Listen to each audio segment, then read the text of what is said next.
अस्सलाम वालेकुम viewers, I hope आप लोग अल्लाह के फज़ल व करम से खैरियत से होंगे। अल्हम्दुलिल्लाह मैं भी बिल्कुल ठीक हूँ। तो वीवर्स, आज मैं आपके लिए लेकर आई हूँ बहुत ही क्रीमी और डिलीशियस मलाई कुल्फ़ी की रेसिपी। और इस कुल्फ़ी से हम बनाएंगे कुल्फ़ी फ़ालूदा, जो बहुत ज़बरदस्त बनकर तैयार होगा और घर पर आसानी से ये कुल्फ़ी तैयार हो जाती है, जो मार्केट जैसी बल्कि उससे भी ज़्यादा ज़बरदस्त क्रीमी और डिलीशियस बनकर तैयार होगी। तो चलें हम स्टार्ट करते हैं अपनी मलाई कुल्फ़ी विद फ़ालूदे के साथ बनाना। इसके लिए मैंने 1 litre full fat cream milk लिया है। अच्छा, आप इसके लिए कोशिश कीजिएगा थोड़ा-सा जो थिक मिल्क होता है वो लीजिएगा, गाढ़ा मिल्क होना चाहिए, तो इससे बहुत अच्छी बनकर तैयार होगी कुल्फ़ी हमारी। और उसके साथ ही मैंने इसके अंदर जो है वो 3 इलायची ऐड कर दी है। उसके साथ ही इसमें मैंने 4 टेबल स्पून यानी हाफ़ कप के करीब वो बनता है ड्राई पाउडर मिल्क ऐड कर दिया है। और इसे अब हम अच्छी तरह से मिक्स कर लेंगे और इसको तकरीबन 5 से 7 मिनट तक इसको अच्छी तरह से पकाएँगे, ताकि थोड़ा-सा मज़ीद थिक हो और बहुत अच्छी तरह से इसमें फ्लेवर आ जाए इलायची का।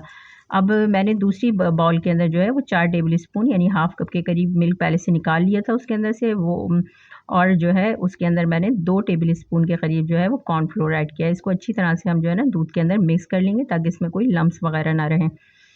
अभी हमारा मिक्स हो गया है अच्छी तरह। हम अपना मिल्क चेक कर लेते हैं। मिल्क भी हमारा बहुत अच्छी तरह से 5 से 7 मिनट तक पक चुका है और इसमें देखें ये मलाई भी साइडों पे इस तरह से आने लगी है। बहुत अच्छा सा क्रीमी मिल्क है, बिल्कुल ना मिल्क की पहचान ही होती है। उसमें काफ़ी गाढ़ी और जो है ना बहुत अच्छी सी जो है ना मलाई की एक लेयर आ जाती है। अब इस तरह से हम जो है जितनी भी मलाई जो साइडों पे आने लगी है उसको भी हम इस तरह से साइड से हटा के इसमें दूध के अंदर ही मिक्स इस तरह से करते रहेंगे।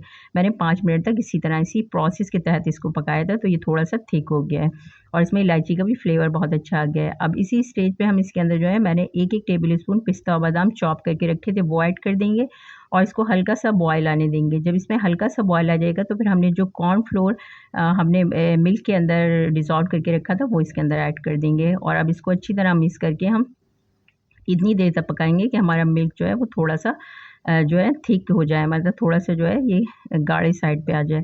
जब ये हल्का-हल्का सा हमें थिक होने लगेगा, ये देखें जैसे-जैसे हम इसको पकाएँगे तो ये कॉर्नफ्लोर की वज़ह से हल्का-सा थिक होने लगेगा। हमें बहुत ज़्यादा इसमें कॉर्नफ्लोर ऐड नहीं करना, बस बिल्कुल हल्का-सा हमें इसके अंदर करना है।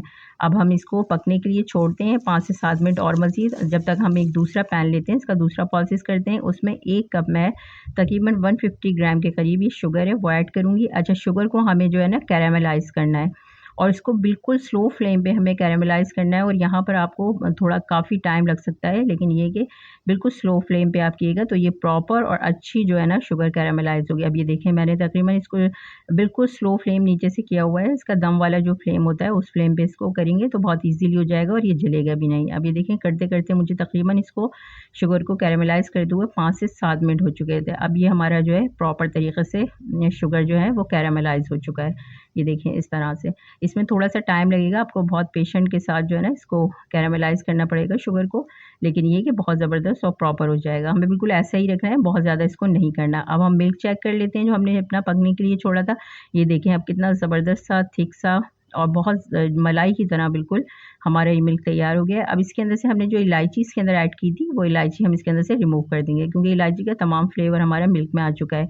और उसके साथ ही हम इसके अंदर जो हमने कैरामलाइज़ शुगर करके रखी थी, वो हम इसके अंदर ऐड कर देंगे फ़ौरन। अच्छा, शुगर जब आप इसके अंदर ऐड करें तो फ्लेम जो है ना इसका ऑफ़ कर दें या बिल्कुल स्लो कर दें, क्योंकि ये बहुत ज़्यादा उबल कर ऊपर आता है, तो उससे ये है कि काफ़ी जो है ना इसकी छींटें वग़ैरह आती हैं, जिससे जलने का डर रह सकता है। इसीलिए इसको आप फ़ौरन फ्लेम ऑफ़ कर दीजिएगा या बिल्कुल स्लो कर दिएगा। अब मैंने सारा इसके अंदर ऐड कर दिया है, मैंने फ्लेम इस स्टेज पे बिल्कुल ऑफ़ कर दिया था और अब मैंने इसका फ्लेम ऑन किया है। ऑन करने के बाद अब इसको अच्छी तरह से जो है हम मिक्स करेंगे। क्योंकि जब हम शुगर इसके अंदर जब मिक्स करेंगे वो थोड़ी-सी नीचे जो है ना थोड़ी-सी जम सी जाएगी, तो आप इसको मुस्तकिल हिलाते-हिलाते करेंगे तो वो जो है बिल्कुल डिज़ॉल्व हो जाएगी और मज़ीद, क्योंकि जब हम फ़ौरन इसके अंदर कैरेमल डालते हैं तो वो थोड़ा-सा जम जाता है नीचे की तरफ। अब ये देखें बिल्कुल स्मूथ हो गया है और ये पकने लगा है अच्छी तरीके से। तो अब हम इसका जो है ना फ्लेम ऑफ कर देंगे और इसको ठंडा करने के लिए छोड़ देंगे हम रूम टेम्परेचर पर। जब तक हम इसका दूसरा प्रोसेस करते हैं, इसके लिए मैंने एक ग्राइंडर जार लिया है और उसमें 2 अदद मैंने जो है ये ब्रेड के स्लाइसेस लिए हैं। मैंने स्लाइस ब्रेड के जो किनारे होते हैं वो साइड से निकाल दिए थे, आप चाहें तो उसके साथ भी इसमें ऐड कर सकते हैं और इसके हम क्रम्स बनाकर रेडी कर लेंगे। ये देखें इस तरह से मैंने ब्रेड के जो है क्रम्स बनाकर रेडी कर लिए हैं। अब हम अपना मिल्क देख लेते हैं। अब ये देखें रूम टेम्परेचर पे मैंने छोड़ा था इसको आधे घंटे के लिए, ये बिल्कुल ठंडा हो चुका है। इतना ज़बरदस्त सा हमारा क्रीमी सा जो है ना मिक्सचर बिल्कुल बनकर तैयार हो चुका है। अब इसके अंदर हमें कुछ चीज़ें और मज़ीद ऐड करनी है। इसके साथ ही मैं इसके अंदर हाफ़ कप के करीब तकरीबन 4 टेबल स्पून के करीब बनेगा, ये मैंने खोया ऐड किया है। इससे बहुत ज़बरदस्त खोए वाला जो है फ्लेवर आएगा कुल्फ़ी का, जैसे कि हम बाज़ार में कभी कुल्फ़ी खाते हैं खोए वाली, तो बहुत ज़बरदस्त। और उसके साथ ही मैं इसके अंदर जो है 1 कप यानी 200 ग्राम के करीब जो है मैं इसके अंदर ऑल पर्स की फ्रेश क्रीम ऐड करूँगी। आप चाहें तो घर की जो दूध की मलाई होती है वो भी इसके अंदर ऐड कर सकते हैं। मेरे पास अवेलेबल अभी नहीं थी, वरना मैं अमूमन घर की ही मलाई ऐड करती हूँ ज़्यादातर।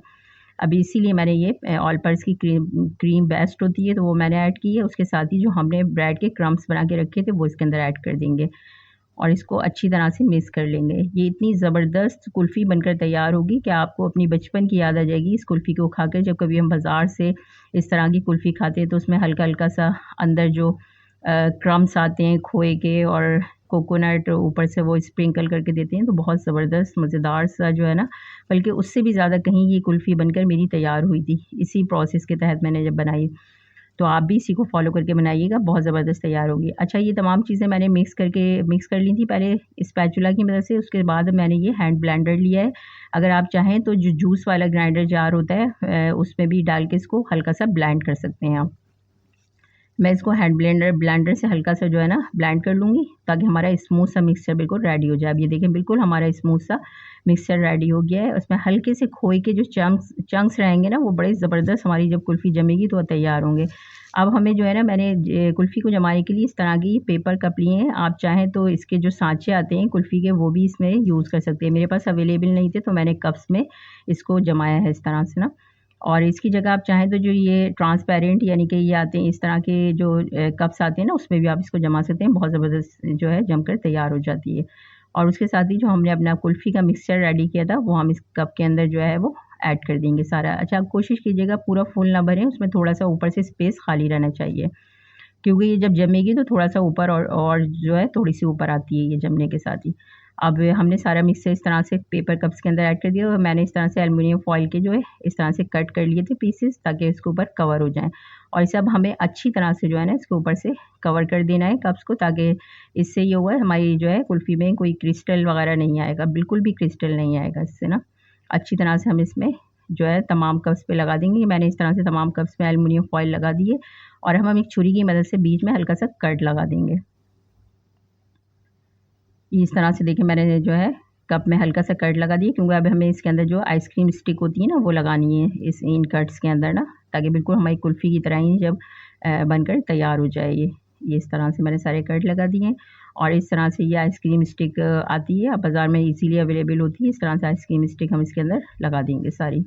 इतनी ज़बरदस्त क्रीमी और इतने ज़बरदस्त फ्लेवर के साथ ये कुल्फ़ी तैयार हुई थी कि अगर आपने एक बार इसी रेसिपी को फ़ॉलो करके बना लिया, तो फिर आप बाज़ार से कुल्फ़ी नहीं खाएँगे, बल्कि घर में ही कुल्फ़ी बनाएँगे और इसी कुल्फ़ी से आप फ़ालूदा भी बनाकर जो है वो सर्व करेंगे।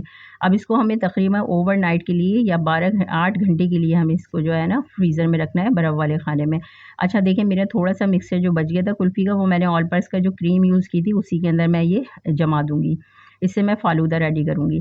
अच्छा, अब ये मैंने ओवरनाइट छोड़ी थी कुल्फ़ी जमने के लिए, तो अल्हम्दुलिल्लाह हमारी बहुत ज़बरदस्त ये कुल्फ़ी बिल्कुल जो है जम चुकी थी, बहुत ज़बरदस्त सेट हो गई थी ये देखें। मैं आपको दिखाती भी हूँ। अच्छा, आपको पेपर कप में जमाने का एक फ़ायदा ये होता है कि इसको बहुत ज़्यादा कुछ आपने करना नहीं पड़ना है, ईज़िली जो है ना डिमोल्ड हो जाती है। सांचों को हम पानी में डिप करके करते हैं ना, तो फिर पानी निकलती है, इसमें ईज़िली निकल जाएगी। आप पेपर कप वैसे भी ये वेस्ट हो जाते हैं, वेस्ट कर दें, या तो फिर आप इसी तरह से हल्का-सा पुश करेंगे ना साइडों से दबा के, तो ये देखिए हमारी कितनी ज़बरदस्त सी बिल्कुल मलाई की तरह बिल्कुल क्रीमी, क्रिस्टल इसमें बिल्कुल भी नहीं आया था इस कुल्फ़ी के अंदर, इतनी ज़बरदस्त बनकर ये तैयार हुई थी। बहुत ज़बरदस्त सी हमारी मलाई कुल्फ़ी बिल्कुल रेडी है। आप इसको पिस्ते, बादाम के साथ ऊपर से गार्निश करें और कोकोनट के साथ, तो मज़ा ही आ जाएगा, इसको सर्व करें। ये मैंने कुछ कुल्फ़ियों पे इस तरह से पिस्ते बादाम लगाए, तो कुछ पे मैंने ये डेसिकेटेड कोकोनट होता है उसको थोड़ा-सा फूड कलर के अंदर मैंने मिक्स कर लिया था, तो बहुत प्यारा-सा कलर आ गया था इसका। इस तरह से मैंने इसके अंदर सारा जो है ऊपर से कोट कर दिया है और इस तरह आप इसको मलाई कुल्फ़ी को बिल्कुल आप इस तरह सर्व करें, मज़ा ही आ जाएगा। अब हम इसी मलाई कुल्फ़ी से बनाएँगे अपना फ़ालूदा। फ़ालूदे के लिए मैंने एक बाउल लिया है, उसके अंदर मैंने जो ऑल पर्स के डब्बे में आइसक्रीम्स ऐड करने के लिए रखी थी कुल्फ़ी, वो मैंने इस तरह से पीसेस में कट कर लिए। कट करने के बाद मैं इस तरह से बाउल में हम सर्व करेंगे, इसको इस तरह से बाउल में रख देंगे सारी, और उसके साथ ही ये इस तरह से मैंने सारी एडजस्ट कर दी है बाउल के अंदर। और उसके ऊपर से कुछ मैंने पिस्ते बादाम कट किए हुए चॉप किए हुए वो ऐड कर दिए हैं और उसके साथ ही इसमें मैंने फालूदा सेवइयाँ ऐड की हैं। अच्छा, ये फालूदा सेवइयाँ भी मैंने घर में बना के रेडी की थी, बहुत ईजीली कॉर्नफ्लोर से बन के तैयार हो जाती हैं। और ऊपर से हम रोज़ सिरप या फिर रूह अफ़ज़ा ऊपर से जो है इसके अंदर ऐड कर देंगे और ऊपर से थोड़ा-सा हमने जो कोकोनट बना के रखा था वो ऐड कर देंगे और पिस्ते बादाम से आप इसको सर्व कीजिए। आप चाहें तो इसमें बेसल सीड्स जो होते हैं उनको भी भिगो के इसके ऊपर से आप इसमें ऐड कर सकते हैं। ये बहुत ज़बरदस्त हमारा जो है फ़ालूदा तैयार है और उसके साथ ही हमारी ये एक बहुत ज़बरदस्ती मलाई कुल्फ़ी बिल्कुल बनकर तैयार हो गई है। आप भी इसको ज़रूर बनाइए इसी रेसिपी को फ़ॉलो करके। रेसिपी पसंद आए तो लाइक और शेयर ज़रूर कीजिए। चैनल को सब्सक्राइब करना ना भूलिए। घर का बना हुआ खाइए, हेल्दी रहिए। Thanks for watching. अल्लाह हाफ़िज़।